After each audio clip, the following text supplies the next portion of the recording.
Bienvenidos a esta clase. Esta clase es la introducción a la reproducción, que como característica de los seres vivos ya conocemos que los individuos se reproducen dejando descendientes. Tienen una ascendencia que son padres, abuelos, bisabuelos y más atrás, y dejan descendencia antes de que el ciclo vital los lleve a la muerte. Entonces dejan individuos, los de la F1, generación filial, o los hijos, que son individuos que, depende del tipo de reproducción, son exactamente iguales a sus padres, en lo que se llama la reproducción asexual, o individuos similares a sus padres, pero que tienen una recombinación genética. ¿Por qué? Porque en la reproducción sexual la información de la misma especie, por supuesto, pero de un individuo y de otro que provienen de familias diferentes y de genética algo diferente, reúnen su genética combinándola o recombinándola en un hijo. Entonces, vamos a comenzar viendo estos gráficos que son del sistema reproductor, teniendo en cuenta que hay primero que nada una reproducción asexual y una sexual. La reproducción sexual, como decíamos, se produce con la unión de dos células sexuales especiales, mimadas, que han producido los dos individuos que se reúnen en esta reproducción sexual, y estas celulitas que tienen que tener la mitad de las cromosomas del cuerpo de los progenitores, que son las haploides, células gaméticas, se reúnen para formar el cigoto en la fecundación, o sea, para formar en la fecundación la primera célula del hijo. Y este fenómeno puede repetirse, por supuesto, varias veces a lo largo del ciclo vital, generando muchos hijos. La generación filial, como también se le denomina, en especial cuando hablamos también de la genética.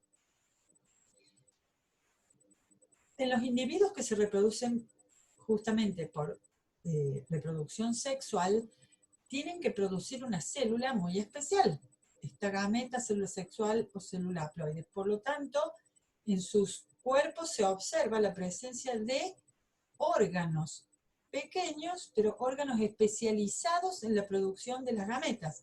Estas son las gónadas. Para el humano son los testículos en el varón y los ovarios en la mujer. Así que realmente requieren de un cuidado especial la formación de las gametas. Cuando las gametas se reúnen, recordemos que es el proceso de fecundación, y allí se produce esa primera célula del hijo llamada huevo o cigoto, que por mitosis genera el cuerpo del individuo. También sucedió con nosotros, fuimos un cigoto que en el caso humano, dentro del útero materno, fue generando por mitosis nuestro cuerpo feto, y luego por el parto hubo un nacimiento y la vida libre, digamos, independiente de la madre. Cuando hay, por supuesto, reproducción sexual, hay que proveer un ámbito de encuentro de las dos gametas, la masculina y la femenina, para formar ese cigoto. No siempre ocurre como el humano. Los individuos simples, por ejemplo en el mar, liberan sus gametas y se tienen que encontrar en el agua. Otros aseguran métodos de encuentro haciendo una especie de, por ejemplo, dance, dejando unos sobre otros el esperma sobre los óvulos, por ejemplo. Y en el caso de los mamíferos, y por supuesto entonces del humano, hay un proceso mucho más complejo que implica el encuentro de ambos físicos, la introducción de los espermatozoides en la cavidad de la hembra, donde tiene preparados los óvulos, para ayudar a la fecundación. Este proceso de encuentro, digamos, a través de órganos de cópula o copuladores, es justamente la cópula, el encuentro sexual de los individuos de diferentes sexos. Esto busca entonces el encuentro de todos los espermatozoides liberados en el tracto femenino. Tracto femenino se le dice justamente a todos los conductos reproductivos femeninos que llevan a los espermatozoides al óvulo, y ocurre la fecundación, que es que un solo espermatozoide logra penetrar las capas protectoras del óvulo e ingresar su núcleo al interior del citoplasma donde se encuentra el núcleo del óvulo. Es decir, el cuerpo en general del espermatozoide va a quedar fuera del óvulo y el núcleo, llamado pronúcleo masculino ahora, se va a encontrar con lo que ahora es el pronúcleo femenino, y ambos conjuntos de cromosomas se van a reunir para iniciar justamente la primera mitosis de ese huevo o cigoto recién formado. En realidad la fecundación es la unión de las dos células y la fertilización real es cuando decimos esta fecundación ha sido fértil. Por lo tanto, la fertilización realmente implica el momento en donde se logran mezclar ambos sets de cromosomas del espermatozoide y del óvulo e iniciar realmente el nuevo ser diploide, porque el cigoto es 2N ahora y es diploide, ¿no? Entonces, la fecundación es la reunión del pronúcleo del espermatozoide. Mire qué pequeño que es el espermatozoide al lado del óvulo, que es una célula muy grande. Y este fenómeno, una vez que la gónada femenina ha liberado al óvulo, tenemos un periodo de aproximadamente 24 horas solamente para que ocurra esta fecundación y fertilización, si no el óvulo degenera y aunque lleguen espermatozoides a él, no va a haber ninguna unión, ni fecundación, ni fertilización. Durante la fecundación va a ocurrir que un número de espermatozoides van a llegar hasta el óvulo. Esto va a tener que ocurrir para que tenga éxito en la trompa de falopio o por porción tubaria, como se dice, en la hembra o en la mujer, que está más cerca del ovario y más lejos del útero. Se dice que este proceso tiene que ocurrir después que salió el óvulo del ovario, que es la gónada, alrededor de las 24 horas, mientras este óvulo va moviéndose o va siendo movido en realidad en el tercio superior de la porción tubaria o de la trompa de falopio. Y entonces esta imagen que estamos viendo, para que sea exitosa, tiene que ser en el tercio superior de una de las dos trompas de falopio donde haya producido la ovulación. El óvulo no está en definitiva pelado, el óvulo está rodeado de toda una serie de células que arrastró del folículo, del lugar donde estaba siendo madurado en el ovario, que son las células foliculares. A la vista del microscopio óptico esto se veía como una corona, así que se le llamó corona radiada. Los espermatozoides entonces en primer lugar tienen que poder moverse y mover a estas células de la corona radiada mediante su movimiento onado, porque tienen un flagelo, pero además luego se tienen que encontrar con la zona pelúcida, también llamada membrana pelúcida, que es como una gelatinita importante y fuerte que rodea el óvulo. También tienen que romper a la membrana pelúcida para luego acercarse a lo que aquí sería una línea oscura, que sería la membrana real de la célula del óvulo. Cuando un espermatozoide, como sería el caso de este, logra abrirse paso por la corona radiada y además liberar las enzimas que trae en su cabeza, que es como un gran lisosoma, y digerir la zona pelúcida, puede unir su membrana con la membrana del óvulo. Y recién allí va a poder introducir todos sus, los cromosomas, los 23 cromosomas que trae en su cabeza, los cuales se van a reunir con los 23 cromosomas que tiene el óvulo. Acá me van a ver ustedes algo extraño, hay un uso mitótico y hay cromosomas, sí, porque resulta que el óvulo, mientras va transcurriendo por la trompa de falopio o oviducto, va terminando, digamos, su primera meiosis, y cuando en este periodo en que lo alcanza el espermatozoide, va el toque, digamos, del espermatozoide lo va a activar al óvulo para finalizar esa meiosis y quedar dispuestos los cromosomas para reunirse con los cromosomas nuevos del espermatozoide. Y recién allí vamos a tener la primera división del ahora cigoto. Tiene pasos la fecundación. Primero, los espermatozoides volcados en el tracto femenino reciben lo que se llama una capacitación espermática, que los activa para moverse mucho más rápido, gastar más energía, dirigiéndose hacia el óvulo, pero para eso necesita dirección. ¿Y quién lo dirige? Sustancias que resultan como atractantes y le indican la dirección para que naden. Luego tienen el contacto o fusión con las envolturas y la membrana plasmática del óvulo, lo que se llama la penetración, que sería que con el acrosoma, este lisosoma que llevan en la cabeza, poder penetrar las cubiertas y finalmente la membrana del óvulo, y fusionar así los dos pronúcleos, el pronúcleo masculino con el femenino. Esto ahora es un cigoto y